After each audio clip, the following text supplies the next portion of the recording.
নমস্কার বন্ধুরা, আজ যে কবিতাটি আমি পাঠ করব তার নাম দোগলা সংস্কৃতি।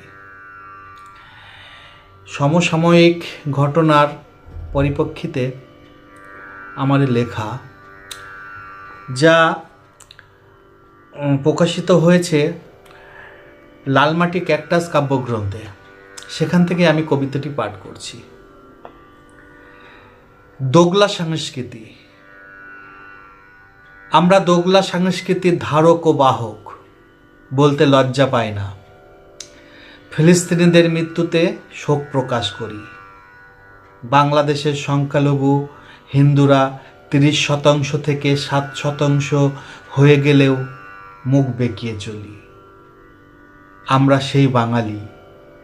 পাকিস্তানে 12,000, বাংলাদেশে 10,000 মন্দির ভাঙা হলেও চুপ করে থাকি। আর একটা বাবরি মসজিদ ভাঙলে প্রতিবাদে গর্জে উঠি। হ্যাঁ, আমরা সেই বাঙালি। কাশ্মীরি পণ্ডিতদের হত্যালীলায় দেখেও মুখ বুজে থাকতে পারি। আর রোহিঙ্গাদের উচ্ছেদ করলে প্রতিবাদে ঝড় তুলতে পারি। আমরা সেই বাঙালি।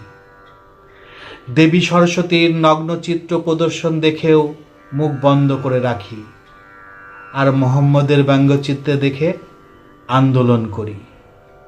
হ্যাঁ, আমরা সেই বাঙালি যারা বাংলাদেশের কোটা আন্দোলনকে সমর্থন করেছে আর নিজের দেশে কোটা আমাদের অধিকার দুহাতে আগলে রেখেছে। আমরা দোগলা সংস্কৃতি বুকে ধারণ করেছি, পরম যত্নে লালন ও পালন করেছি। আমরাই সেই ভেড়ার দল, সামনে বিপদ এলে মাথা গুজে চোখ বন্ধ করতে শিখেছি। নমস্কার।